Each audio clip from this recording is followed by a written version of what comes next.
네, 시청자 여러분 안녕하세요. 라떼 주식 생방송 진행을 맡은 이나무 아나운서입니다. 간밤에 중동발 리스크뿐만 아니라 미국 연방준비제도의 금리 인하에 대한 가능성이 낮아지면서 미국 시장, 국내 시장 전체적으로 파란불로 마감 짓는 모습이었는데요. 특히나 미국 시장에서 반도체 업황이 좀 전체적으로 하락세를 나타내면서 삼성전자가 2% 넘게 그리고 SK하이닉스가 4% 넘는 하락세를 나타냈습니다. 자, 전체적으로 좀 투자 심리가 위축되는 모습이었는데요. 현재 실적 시즌인 만큼 좋은 실적을 기록하더라도 조금 이겨내기가 어려운 시장이었습니다. 그만큼 외국인과 기관에 비해서 개인 투자자들이 좀 견뎌내기가 어려운 시장이라는 생각이 들었는데요. 주말장 좀 평일에 견디기 어려우면서 좀 힘들다 느끼셨던 분들 굉장히 많으셨을 거란 생각이 듭니다.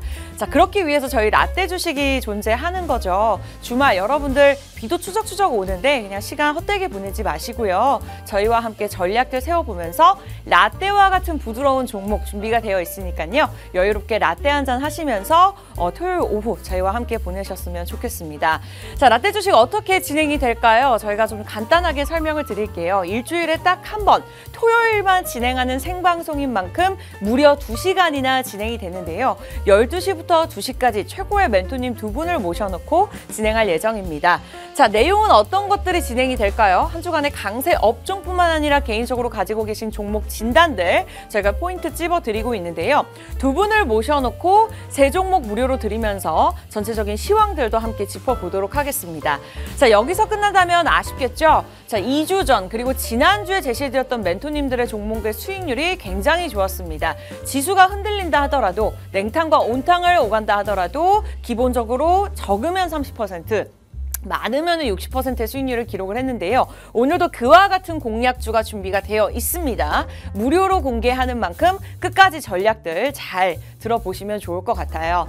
자, 그리고 여러분들에게 좋은 소식이 하나 있습니다. 2주 전에 우리 특별 출연하셨던 이주호 멘토님께서 이제 계속해서 지정, 고정 출연을 하실 예정인데요. 다수의 경력을 보유하고 계시는데 개인 투자자에서 전문가가 되신 분인 만큼 누구보다도 개인 투자자분들의 마음을 잘 이해하실 거란 생각이 듭니다. 그만큼 또 특별하게 저희가 회전율이 좋은 종목들을 안정적인 수익률을 주신 멘토님이신 만큼 일부 여러분들 종목들 기대하시고 히든 종목 잘 들어보셔야 될 것 같습니다. 자, 이분은 진짜 주식이죠. 참된 종목만을 제시해 주시는 우리 최창림 멘토님 또 2주 만에 출연을 하셨는데요. 다수의 경력을 보유하고 계시는 거는 물론이고요. 지난주에 또 저희가 흥국석유를 포함해서 여러 종목으로 100% 가까운 수익률을 주셨습니다. 보유하고 계신 분들 입장에서 리뷰하는 시간 가져보겠고요. 오늘도 무료로 드릴 두 종목 준비가 되어 있으니까요. 2부도 함께 하시면 좋을 것 같습니다. 자, 저희가 생방송 중에 최대한 많은 정보들 드리려고 준비를 해놨지만 여러분들이 추가로 저희와 함께 하신다면 평일에도 전략들 드려보실 수 있는데요. 하단에 참여 방법 잘 참고하시거나 자, 문자도 있습니다. 일부에서는 샵 3989번 이주 전송해 주시면 종목뿐만 아니라 전략들 저희가 추가로 안내해드릴 예정이니까요. 라떼 주식 2시간 눈 크게 뜨고 집중하시기 바라겠습니다. 자, 그렇다면 저희 잠시 후에 돌아와서 이주호 멘토님 바로 만나 뵙도록 할게요.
네, 라떼 주식입니다. 오늘도 생방송으로 진행되고 있고요. 2시간 1부, 2부 최고의 멘토님 두 분과 함께 진행해 보도록 하겠습니다.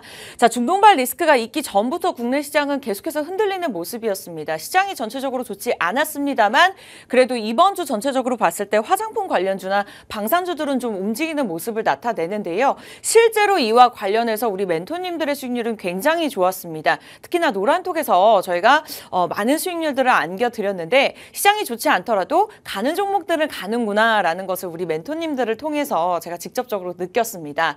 자, 오늘은 수익률이 좋고 또 직접적으로 회전율이 좋은 종목들을 선물해 주시는 이주호 멘토님을 본격적으로 모셔볼까 하는데요. 일부도 함께 읽어 나가보도록 하겠습니다. 이주호 멘토님 모셔보도록 할게요. 멘토님 어서 오세요. 네, 시청자분들 반갑습니다. 자, 제가 2주 전에 나왔다가 이제 토요일 날 고정적으로 이 시간에 출연하게 되었으니까요. 앞으로도 많은 정보 얻어 가셨으면 좋겠습니다.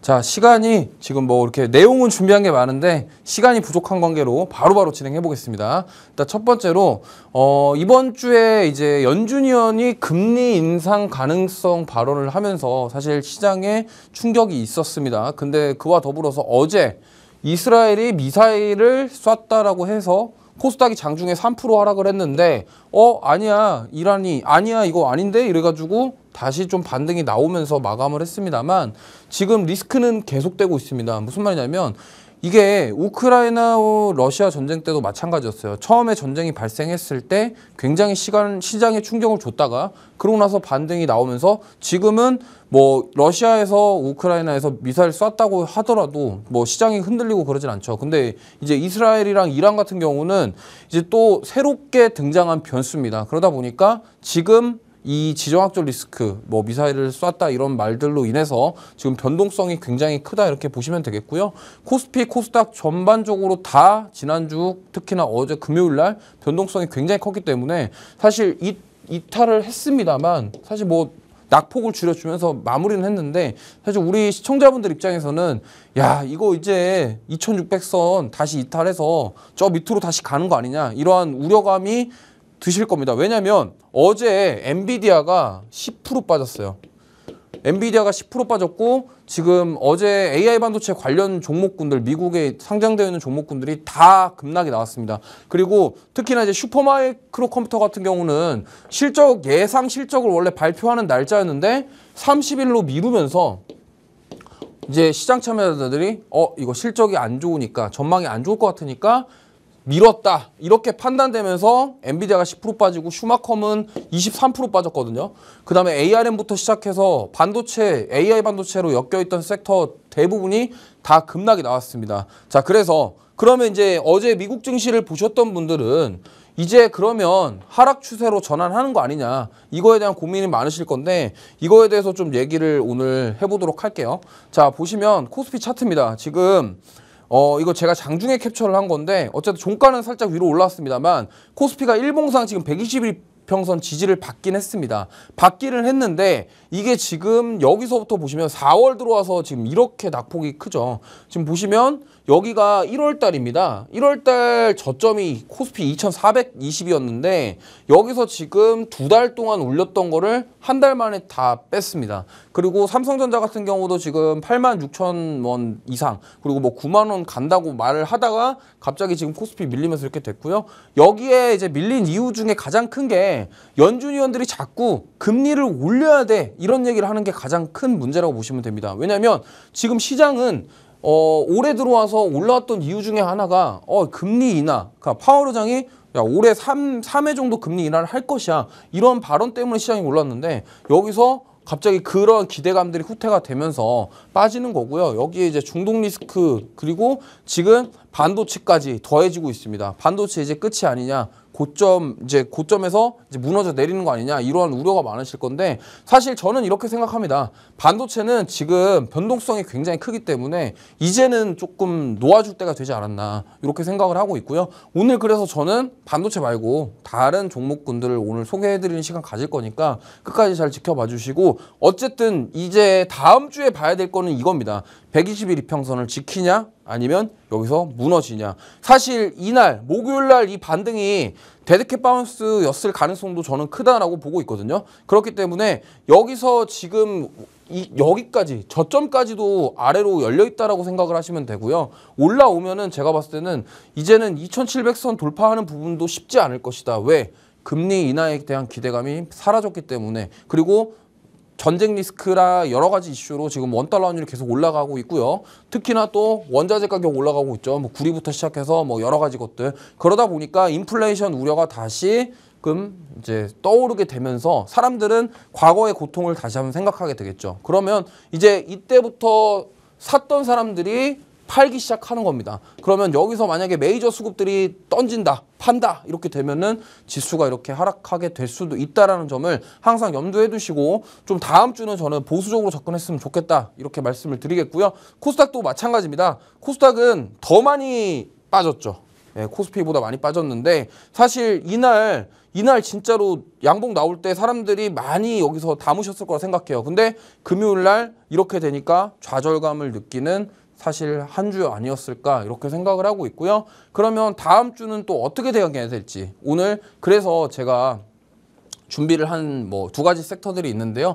이거는 잠시 앵커님 만나 뵙고 와서 설명드리겠습니다. 네, 좋습니다. 오늘 코스피 코스닥 어쨌든 계속해서 하락세를 나타내고 있는 만큼 개인이 좀 버텨내기가 어려운 시장이라는 생각이 들었는데요. 자, 그렇다면 이럴 때일수록 내가 자금이 없을 때 시장을 어떻게 버텨놔야 될까? 아니면 오히려 저점 매수로 좀 종목을 교체해야 될까? 뭐 여러 가지 고민들 갖고 계실 거란 생각이 듭니다. 그러기 위해서 우리 이주호 멘토님이 존재를 하고 계신 거고 라떼 주식이 있는 거기 때문에 끝까지 어떤 종목을 가져가야 될까? 잘 시청하셨으면 좋겠고요. 그렇다면 우리 이주호 멘토님을 통해서 전체적으로 한 주간에 어떤 이슈들이 있었는지 또 하나씩 짚어보도록 하겠습니다. 네, 아까 말씀드렸던 지정학적 리스크를 먼저 말씀을 드리면서 저는 첫 번째로 주목할 섹터는 방산입니다. 이 방산 같은 경우는 계속적으로 올해 초부터 얘기가 나왔던 섹터 중에 하나고요. 근데 왜 이제 방산이냐? 사실 이 중동 지정학적 리스크가 끝난 게 아닙니다. 여기서 이제 이런 거죠. 지금 워낙 외부 뉴스에 흔들리다 보니까 차라리 이게 계속적으로 재점화가 될지 끝날지 이제 모르잖아요. 왜냐하면 러시아 우크라이나 같은 경우도 전쟁이 지금 이렇게까지 장기화될 줄은 아무도 몰랐었을 겁니다. 그러다 보니까 제가 봤을 때는 그러면 지금 포트에 시장도 불안하고 반도체가 원래 시장 주도 섹터 역할을 했는데 지금 그조차도 불안정한 상황이다 보니까 오히려 그러면은 불안정한 상황 속에서 실적 모멘텀도 챙겨볼 수 있고 그리고 여기서 지정학적 리스크와 관련된 수혜주로 잡아볼 수 있는 이게 바로 저는 방산이라고 생각을 하고 있고요. 사실 이제 주말에 오늘 내일 또 어떠한 뉴스가 나올지 모릅니다. 그래서 타격을 했는데 이란은 뭐 그냥 드론 띄운 거야 이 정도 수준으로 마무리가 됐기 때문에 그래서 그럼에도 불구하고 시장 참여자들은 야 이거 진짜 전쟁 나는 거 아니야? 이런 리스크가 항상 있다라는 점을 고민해 주셨으면 좋겠고요. 지금 환율이 지금 고점일까에 대한 고민을 많이 하실 텐데 저는 1,400원 선을 돌파할 가능성도 있다라고 봅니다. 왜냐면 과거에 환율이 1,400원이 넘었던 적이 크게 3번인데요.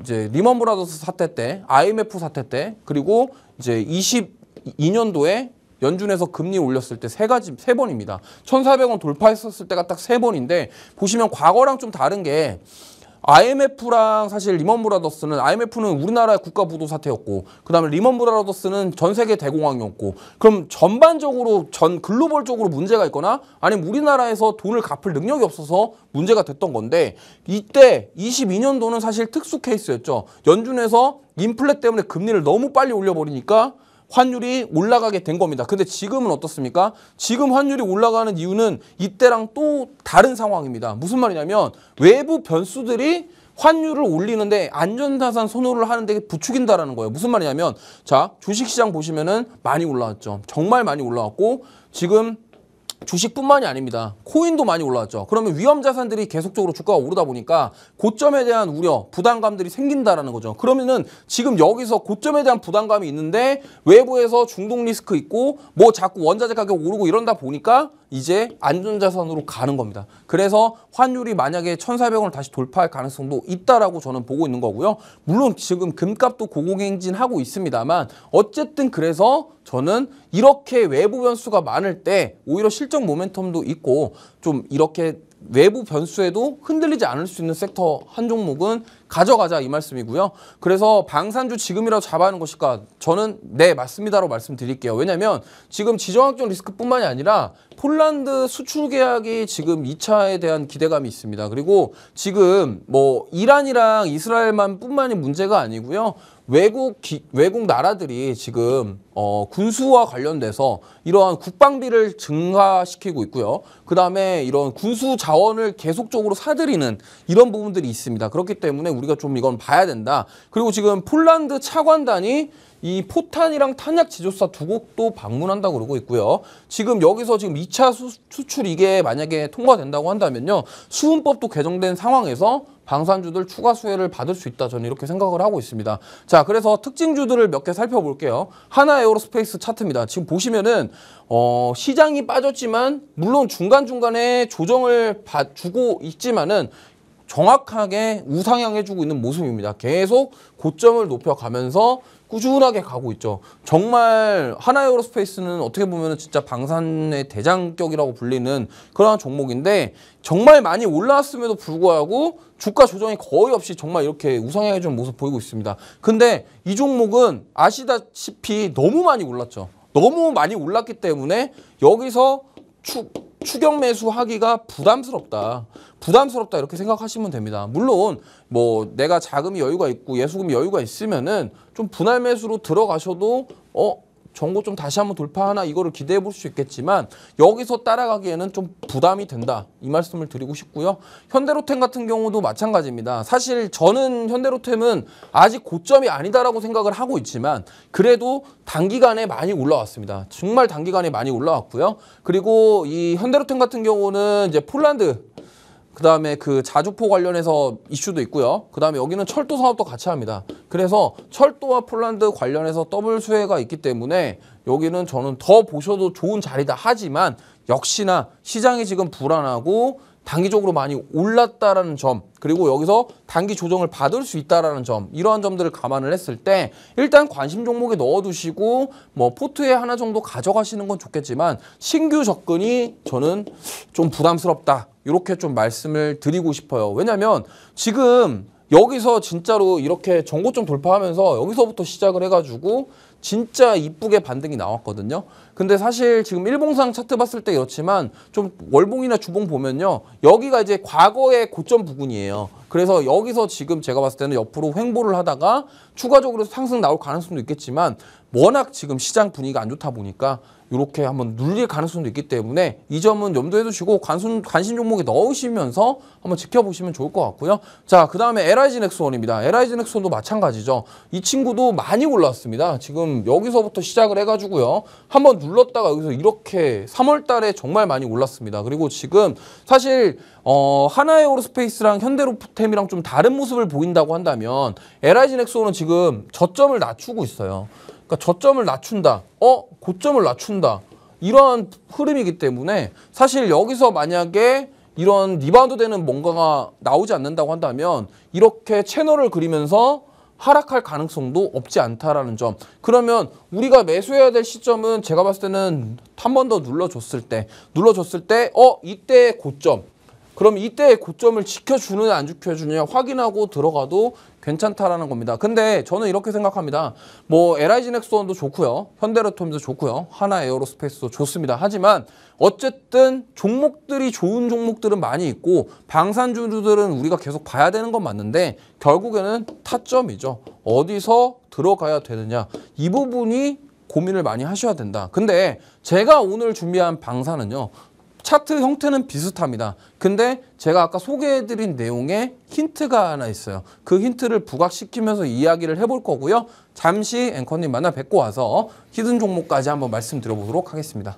네, 지금 이 시점에 방산 관련주에서 이 세 종목 보유하고 계신 분들은 또 수익을 많이 내셨지 않을까라는 생각이 드는데요. 일단은 보유하는 전략보다는 어쨌든 고점을 계속해서 올라온 만큼 좀 매도하면서 수익 실현을 해 나아가시는 것이 좋을 것 같습니다. 그럼에도 불구하고 이 이슈는 아직 살아있고 또 아직까지 올라가지 않은 종목이 있기 때문에 첫 번째 섹터로 방산을 짚어주신 만큼 오늘 이와 관련해서 첫 번째 종목을 가지고 나오셨을지 않을까라는 생각이 드는데요. 자, 이조멘토의 오늘 첫 번째 종목이 궁금하다 하시는 분들 하단의 방법 잘 이용하시기 바라겠습니다. 여러분들이 하단의 방법을 잘 보셔야 되는 이유가 저희가 또 방송에서 드리는 종목 이외에 저도 굉장히 노란톡을 통해서 꿀팁을 많이 얻고 있거든요. 여러분들이 그 이외에 대한 전략들 도움 받아보실 수 있고요. 또 문자 보내주시는 분들 한해서 저희가 힌트 드리고 있으니까요. 잘 참고하시기 바라겠습니다. 자, 그렇다면 아직까지 오르지 않은 방산 관련주 어떤 종목으로 준비를 하셨을까요? 첫 번째 종목 오픈해 보도록 할게요.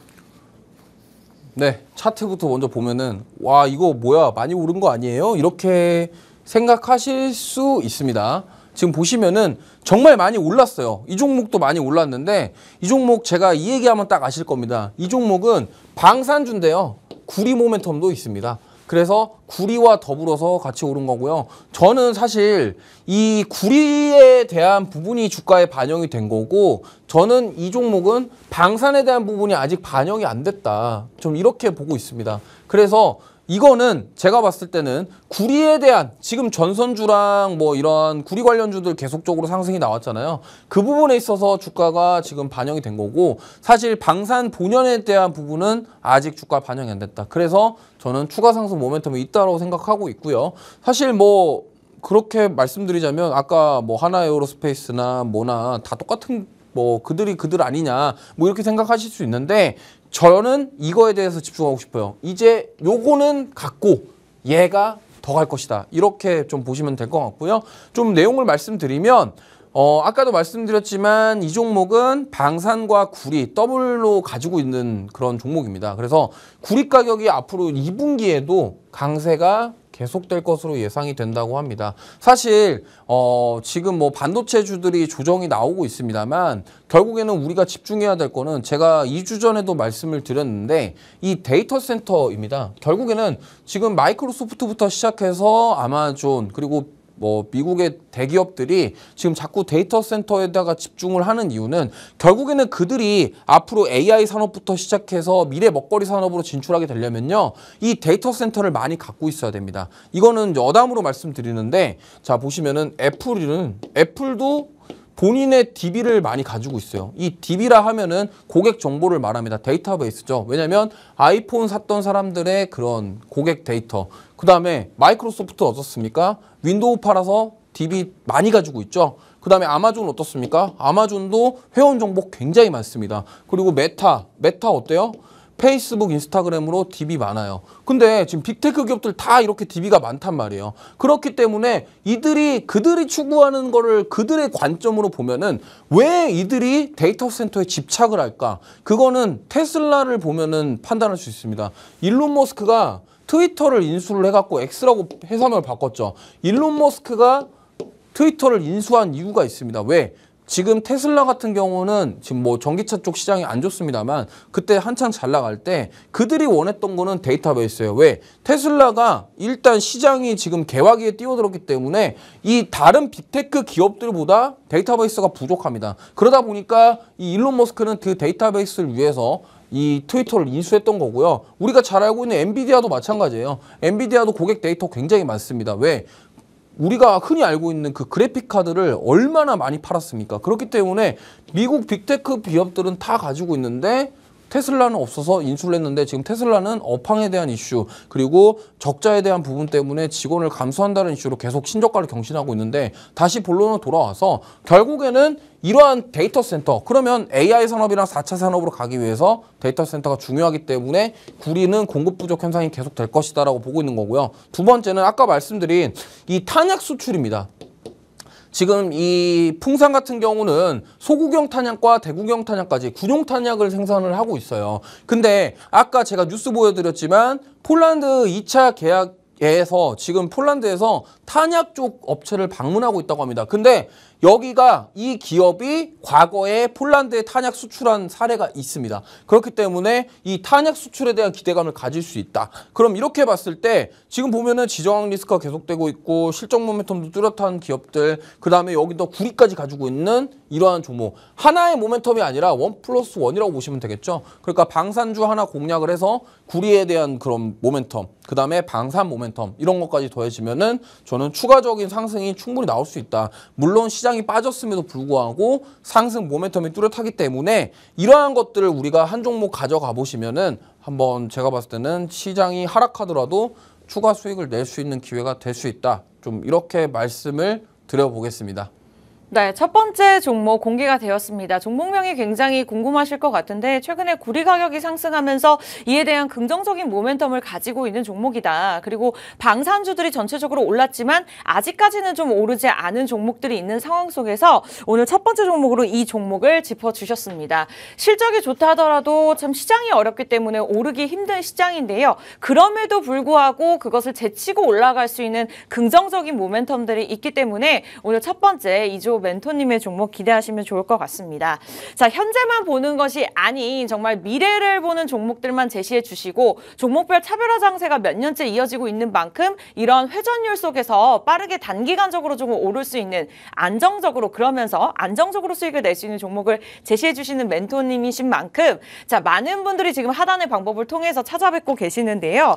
특히나 우리 빙구님께서 주말에도 공부하기 위해서 실시간 방송 보고 들어왔습니다. 라고 말씀을 주셨는데 자, 이렇게 열심히 공부하시는 분들을 위해서 열정적인 멘토님이 함께하고 계시는 거고요. 라떼 주식이 존재하고 있는 이유입니다. 여러분들도 늦지 않게 들어오셔야지 방송 끝나고도 멘토님의 도움 받아보실 수 있고요. 문자도 있으니까요. 샵 3989번 이주호라고 우리 멘토님의 성함 3글자만 간단하게 적어서 보내주시면 되겠습니다. 자, 첫 번째 종목 이렇게 시원하게 공개가 되었고요. 저희 잠시 후에 돌아와서 두 번째 종목 섹터까지 한번 오픈해 보도록 할게요.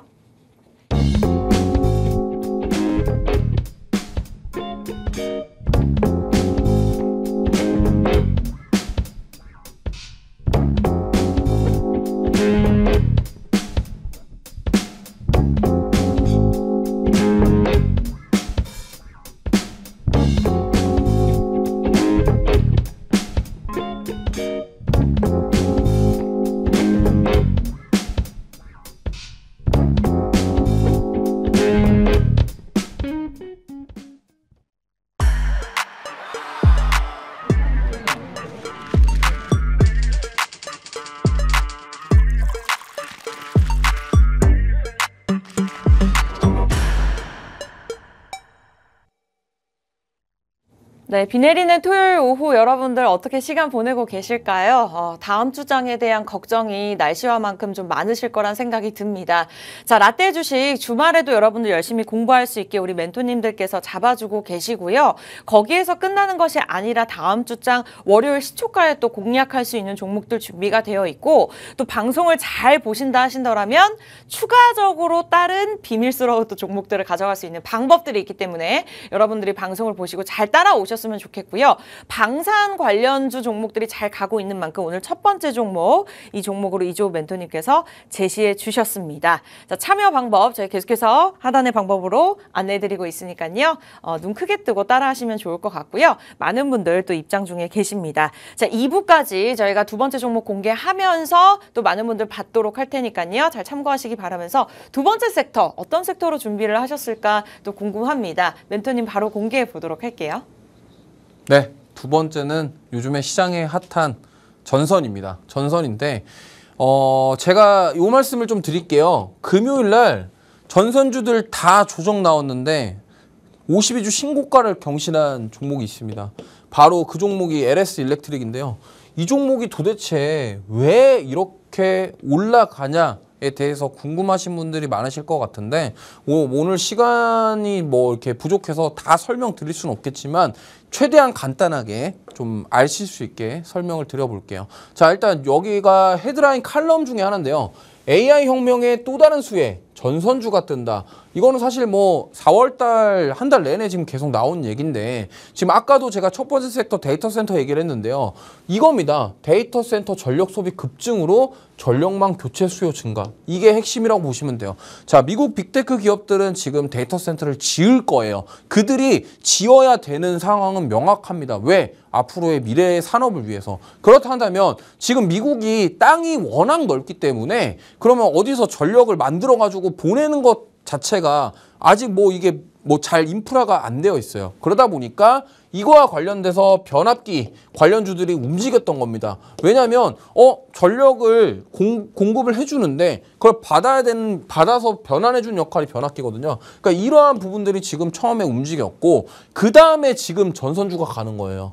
왜? 전력을 받았으면은 그 받은 걸 가지고 이제 데이터 센터까지 연결시켜주는 역할을 해야 되는 거잖아요. 그게 이제 전선이 해야 되는 역할이기 때문에 그렇고, 근데 또 웃긴 거는 이것 때문에 지금 구리 가격이 계속 올라간다. 이렇게 봐도 무방합니다. 왜냐면 자, 제가 만약에 전선 회사를 운영하는 CEO라면 이런 상황에서 저는요, 제가 가진 돈을 가지고 전선을 사는데 투자를 할 거예요. 뭐? 구리를 사는데 투자를 할 거예요. 그래서 만들어가지고 왜? 앞으로 수요가 계속적으로 증가할 것이기 때문에 전선을 만들어서 계속 팔려면 구리가 있어야 되잖아요. 그래서 지금 구리 가격이 계속 올라가고 있고요. 전선주는 지금 20년 만에 강세 사이클에 돌입했다 이렇게 보시면 됩니다. 지금 단순하게 데이터 센터뿐만이 아니라 이게 지금 노후된 전선들을 교체해야 될 지금 시기라고 보시면 돼요. 아파트 같은 경우도 오래되면은 30년 되고 뭐 이러면은 재건축하잖아요. 그것처럼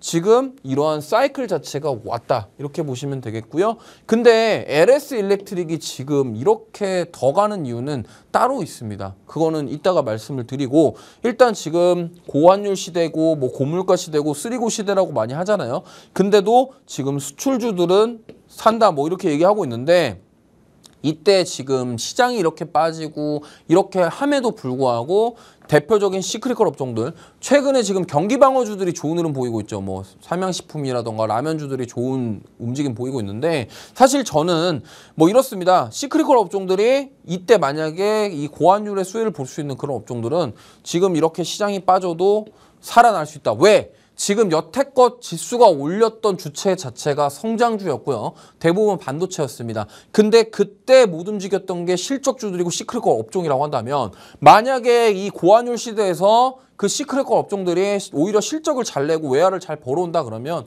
그들이 반등할 수 있는 기회가 될 수 있다. 근데 왜 얘가 여기에 포함되냐? 이 부분을 말씀을 드릴게요. 자, 일단은 LS 일렉트릭 같은 경우는 제가 3월 18일 날 시초가에 공략했었던 종목입니다. 지금 사실 한 달 만에 100% 이상 급등이 나왔고요.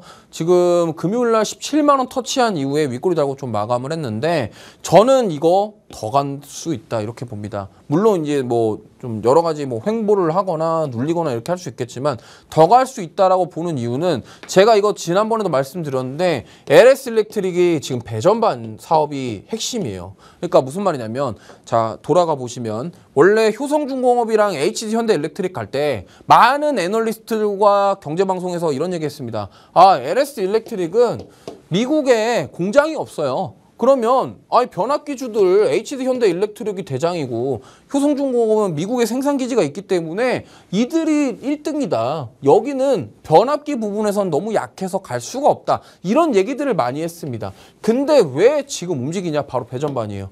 배전반이 왜 중요하냐면, 자, 변압기에서 전력을 보내주고요. 안에서 뭐 이제 데이터 센터를 만들었다가 가정해 볼게요. 그러면은 전력을 공급받았습니다. 그러면은 그 안에서 각자 분배를 해야 되겠죠. 근데 그 분배를 하는 역할이 바로 배전반입니다. 그렇기 때문에 안에서 각자 뭐 예를 들어서 데이터 센터 안에 뭐 PC가 한두 개겠습니까?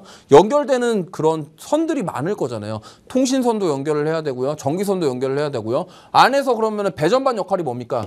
통신선이랑 전기선을 구분해주는 역할도 하지만요. 이게 어쨌든 길을 잘 만들어주고 전력 공급과 이런 것들을 조절해줄 수 있는 그런 역할도 한다라는 겁니다. 그렇기 때문에 이 배전반이 중요하고요. 기가 막히게 이때 이번 주에 리포트가 나왔는데 이베스트 증권에서 자, 거기서 이제 배전반에 대한 평가에 대해서 얘기를 하기 시작합니다. 무슨 말이냐면 지금 LS 일렉트릭은 여기가 구리 가격 전선 때문에 올랐다 치면요. 저는 이 배전반은 밸류 측정이 지금 안 돼요. 무슨 말이냐면 LS 일렉트릭의 메인 산업은 배전반이고요. 여기서 하고 있는 사업 자체가 배전반인데 자, 데이터 센터가 많이 만들어지면요.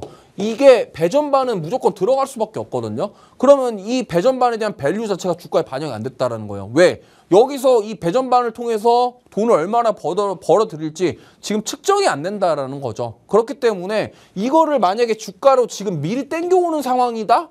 이거를 보기에는 구리 때문에 전선 때문에 많이 올라왔고 그럼 배전반에 대한 밸류 자체가 측정이 안 되는 상황에서 이거를 주가에 가져왔다고 하더라도 반영이 어렵다라는 거죠. 그렇기 때문에 저는 이 배전반 이슈가 앞으로 만약에 나온다고 한다면 추가 상승이 충분히 가능하다. 하지만 역시나 LS 일렉트릭은 고점에 대한 우려가 있습니다. 그렇기 때문에 저는 이러한 고점에 있는 종목을 추격 매수하기보다는 후속주를 찾기를 좋아합니다. 그래서 오늘은 LS 일렉트릭 그래 제가 이렇게 요즘에 가고 있는 게 이런 거구나 그렇게 인지를 하시고 그러면은 LS 일렉트릭 후속주가 뭘까 이거에 대해서 오늘 집중하시면 좋을 것 같고요. 자, 아까 말씀드린 것처럼 52주 신고가를 경신을 했고요. 제가 말씀드렸지만 전선 변압기 관련주보다 지금 강해요. LS 일렉트릭이 진짜 지금 시장에서 강합니다. 왜? 왜냐하면 아까도 말씀드렸지만 배전반에 대한 평가예요. 이제 이 뒤늦게 주가에 반영되고 있어요. 그럼 제가 아까 말씀드렸죠. 밸류 측정이 안 된다고요. 무슨 말이냐면 한미반도체가 23년도에 15,000원대 주가에서 지금 10배가 올랐던 이유 중에 하나가 이때 처음에 23년도에 HBM 만든다 얘기가 나왔는데 HBM에 대한 밸류 측정이 안 되는 거예요. 무슨 말이냐면 이게 무슨 그냥 일반적인 D램도 아니고 D램뿐만이 아니라 야 이거 뭐야 도대체 그러면서 밸류 측정이 안 됐던 부분입니다. 근데 막상 뚜껑 열어보니까 야 이거 장난 아닌데 그러면서 지금 HBM 밸류가 한미반도체 주가에 이미 선반영돼서 들어간 거예요. 그러면은 이게 왜 이렇게 됐냐면 하이닉스에서 엔비디아에 납품한다, 삼성전자 HBM 한다 이러면서 이제 그 밸류가 뒤늦게 들어갔다는 거죠. 근데 저는 이것도 마찬가지라고 생각합니다. 왜냐면 처음에 HBM 얘기 나왔을 때 그때 사람들은 다 2차 전지만 봤어요. 2차 전지만 보다 보니까 와 에코프로 200만 원 간대 이러다가 이제 고점에서 많이 당하신 분들 계실 텐데 마찬가지입니다. 이렇게 보통 텐베거가 나오는 게 밸류 측정이 안 되는 종목군들이 텐베거가 많이 나와요. 과거를 돌아보시면 그렇습니다. 지금 뭐 20년도 이후에만 보더라도 뭐 그전을 볼까요? 5G 같은 경우도 그때 뭐 10배 올랐던 종목들도 있습니다만 그때 5G 랠리가 나왔던 이유가 밸류 측정이 안 돼서예요. 그리고 뭐 더 옛날로 가보면요. 셀트리온 신라젠도 마찬가지입니다. 원래 바이오는 원래 밸류 측정이 안 되고 그 뒤로 와서 지금 2차 전지, 반도체, 텐베거 간 거 보면요. 대부분 다 밸류 측정이 안 돼요. 그럼 이것도 마찬가지라는 거예요. 지금 배전반은 측정 자체가 지금 현재로서는 안 됩니다. 그러면은 추정 자체를 하려면 이 산업에 대한 사이클에 대한 과거로 돌아가야 되는데 20년 전으로 돌아가서 그걸 측정한다. 왜? 그 조건이 달라요. 그때는 데이터 센터라는 게 없었어요. 그러니까 물론 데이터 센터가 있지만 지금과 같은 데이터 센터가 아니라 앞으로는 이제 AI와 관련된 클라우드와 관련된 그런 거라고 보시면 됩니다. 자, 그래서 배전반 사업에서 국내 탑인 LS그룹 전력 인프라가 저는 해결되더라도 전력 분배에 대해서 우린 다시 한번 봐야 된다. 그러면은 앞으로 만들어질 데이터 센터는 배전반이 구축이 필수고요. 배전반 사업에 대한 평가는 아직 안 이루어진 상황. 그러면 자, 여기서 뭐를 봐야 되냐? 이거를 말씀드리고 넘어가 볼게요. 자, 아까도 지금 계속적으로 제가 강조하는 게 배전반인데 마이크로소프트도 AI 데이터 센터 구축, 그다음에 아마존도 데이터 센터, 뭐도 데이터 센터, 계속 데이터 센터 얘기가 나오는 거예요. 그럼 결국에는 우리가 이 배전반과 데이터 센터의 관계, 그럼 여기서 우리가 중요한 거는 오늘의 히든 종목은 그럼 뭐냐겠죠. 그래서 이 히든 종목에 저는 중요한 거는 지금 배전반 관련해서 엮여 있는 종목이기도 하고요. 데이터 센터와 실제적으로 진짜로 이제 엮일 수 있는 그런 종목이기 때문에 잠시 앵커님 뵙고 와서 히든 종목 얘기하도록 하겠습니다. 네, 좋습니다. 우리 이주호 멘토님을 통해서 자 방송을 바쁘셔서 매주는 못하셨다 하더라도 노란톡이나 문자를 통해서 수익을 내셨던 분들 많으실 거란 생각이 듭니다. 자, LS 일렉트릭 일단은 100% 수익을 내셨던 분들 굉장히 축하드리고요. 두 번째 종목을 공개하기 전에 앞서서 그렇다면 멘토님 보유하고 계신 분들 입장에서 어느 정도 기간, 목표가를 어느 정도 보는지 그게 개인적으로 좀 궁금하거든요. 얼마나 보고 계실까요?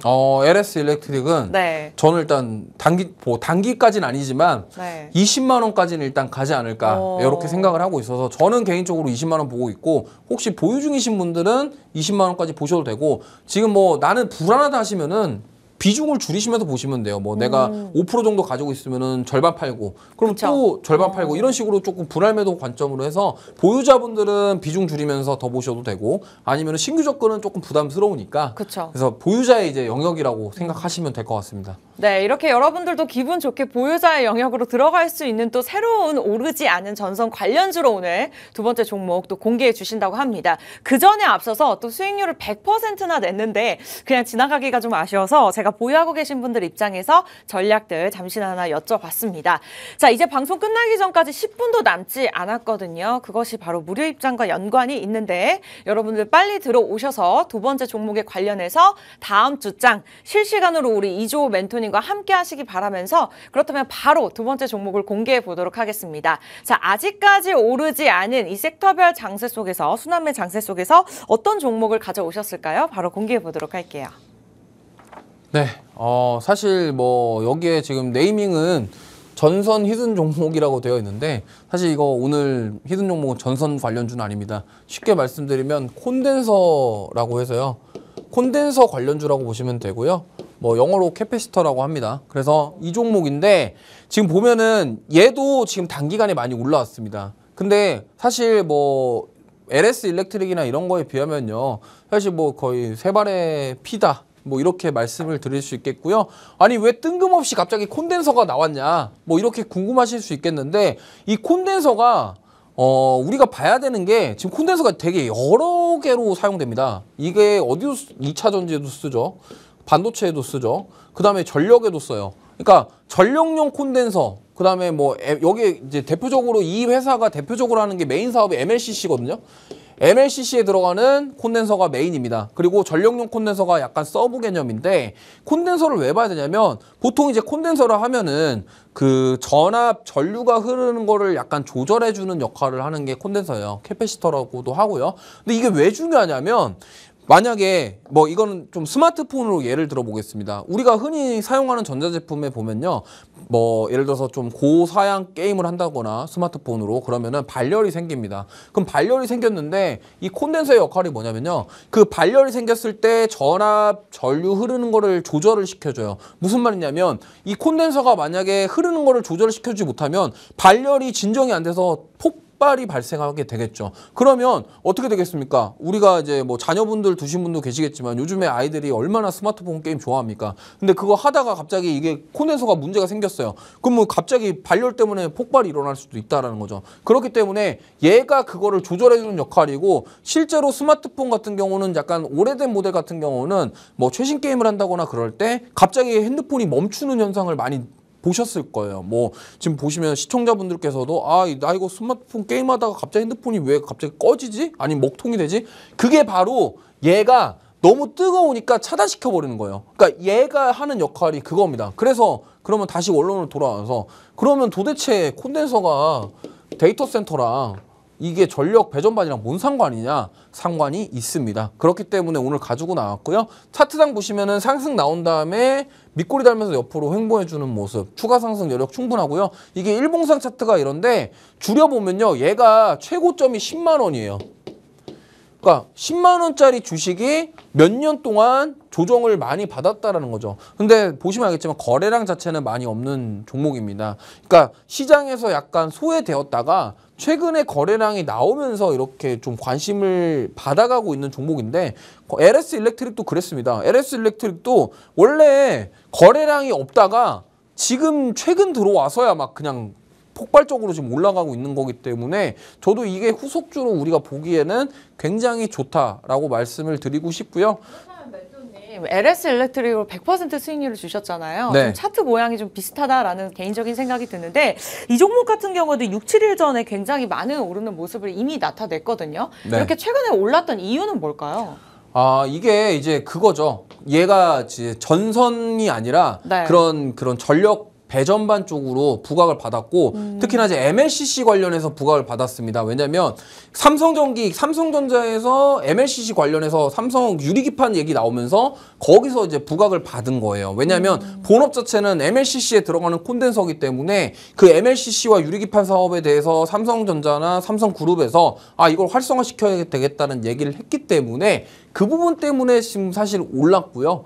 그래서 오늘 뭐 추가로 더 말씀을 드리면 이 회사는 뭐 이거 얘기하면 아실 수 있습니다. 국내 유일 콘덴서 종합 메이커 기업이다. 콘덴서를 여기 회사가 콘덴서랑 콘덴서는 다 만듭니다. 그렇기 때문에 아까도 말씀드렸지만 MLCC에 들어가는 이 반도체용 콘덴서, 2차 전지, 그 다음에 전력용 콘덴서 다. 그러면 아까도 말씀드렸지만 데이터 센터에 전력용 콘덴서 필수다. 이게 보면은 MLCC가 지금 보면은 거기에 들어가는 SD 카드라든가 SD 뭐 이런 메모리, SSD 이런 메모리들 있죠. 하드디스크 같은 경우들. 그러면 여기 데이터 센터에 들어가야 되는 메모리 그런 반도체들이 많이 필요한데 거기에 콘덴서가 다 꽂힐 겁니다. 그렇기 때문에 여기가 AI 데이터 센터 수혜주라고 관심을 받고 있고요. 그 다음에 여기서 하나 더. 배전반 설계랑 구축을 할 때 이 전력용 콘덴서 수요가 늘어날 것이다. 역시나 마찬가지입니다. 들으셨으면 알겠지만 AI 데이터 센터 그리고 AI가 전력을 먹는 하마다, 뭐 물 먹는 하마가 아니라 전기 먹는 하마다 이런 얘기들도 진짜 많이 나와요. 그러니까 워낙 전력량 소모량이 크기 때문에 그러면 이 배전반 설계랑 구축을 할 경우에 이 전력용 콘덴서는 필수라는 거죠. 그러면 얘가 만들어지면은 얘는 그냥 따라가야 되는 겁니다. 그렇기 때문에 사실 이렇습니다. 이 콘덴서 사업은요. 수출 비중이 굉장히 높아요. 전형적으로 이 기업은 수출로 먹고 사는 기업이기 때문에 그럼 지금 제가 아까도 말씀드렸지만 이런 시크릿컬 업종들, 경기에 민감한 업종들이 이제 다시 한번 살아난다. 근데 물론 세계 경기가 지금 막 그렇게 썩 좋은 편은 아니에요. 왜냐하면 인플레가 너무 높다 보니까 미국 경기만 좋고 나머지 나라들은 우리나라 같은 경우는 지금 물가가 얼마나 높습니까? 그러다 보니까 근데 그럼에도 불구하고 이런 상황에서 수출을 많이 하고 수요가 증가되는 그런 사업을 하고 있다라고 한다면 그 기업은 제가 봤을 때는 수혜를 받을 것이다 이렇게 보고 있고요. 그래서 실적 모멘텀과 더불어서 사업 성장성 두 가지 모멘텀이 충분하기 때문에 사실 이 배전반 데이터 센터 수혜를 받을 가능성이 높은 기업이다. 이렇게 보고 있습니다. 그래서 뭐 오늘 네이밍이 사실 원래 전선 섹터에서 뭐 콘덴서까지 왔는데 사실 이게 뭐 아예 관련이 없는 건 아니에요. 어쨌든 그런 하드웨어적인 인프라 구축이 되고 나서 그럼 인프라 구축을 할 때 뭐 다 필요하죠. 우리가 집을 지을 때도 뭐 사실 뭐 여러 가지 뭐 내부 인테리어부터 시작해서 뭐 여러 가지 것들이 다 필요하잖아요. 그거랑 똑같습니다. 만약에 데이터 센터가 만들어질 때 지금 변압기부터 시작한 랠리가 전선으로 이어졌잖아요. 그럼 전선 이후에 또 다른 쪽으로 뭔가 이어질 것인데 그러면은 그 안에 만들어지는 소재나 부품이라던가 이러한 사업을 하고 있는 기업들도 우리가 후속주로 보셔야 된다. 그렇기 때문에 저는 말씀을 드리건데 LS 일렉트릭이 지금 배전반 사업으로 주목을 받고 있고요. 그 다음에 앞으로 이 데이터 센터는 이제 시장이 열리고 있는 그런 상황입니다. 그러다 보니까 거기에 들어가는 콘덴서 같은 경우는 약간 이거는 선택 옵션이 아니에요. 필수예요. 필수로 콘덴서는 들어가야 되기 때문에 이런 산업이 앞으로 이렇게 수혜를 받을 가능성이 높다라는 점을 말씀을 드리면서 오늘은 저는 여기서 인사드리도록 하겠습니다. 네, 2주 전에 특별 출연하시고 이번 주부터 본격적으로 고정 출연하시게 된 이주호 멘토님과 저희 일부 시간 만들어 봤습니다. 자, 굉장히 특별하게 출연을 하셨고 또 실제로 노란톡을 통해서 많은 수익률을 안겨주고 계신 만큼 많은 분들이 기다리셨을 거라는 생각이 드는데요. 오늘 두 번째 출연하시게 된 소감 듣고 저희 방송 마무리 지어보도록 하겠습니다.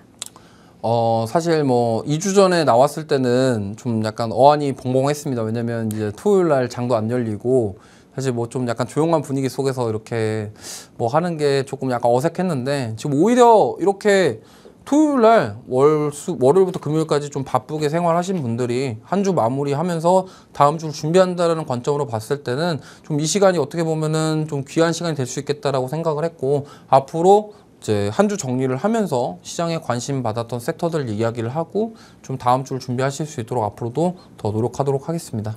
아, 너무 좋습니다. 워낙에 열정적으로 진행을 해주시는 만큼 저도 그 좋은 기운 받고 있고요. 여러분들 또한 그러한 기분을 받고 계실 거란 생각이 듭니다. 첫 번째 방산주에 이어서 두 번째 전선 관련주 해주셨는데, 자, 10만 원이라는 힌트도 나왔고 콘덴서 사업을 진행하고 있는 국내 유일 기업이라고 말씀 주신 만큼 어느 정도 예상을 하셨을 거란 생각이 듭니다만, 가장 중요한 건 우리 멘토님께서 말씀 주셨던 대로 타점이죠.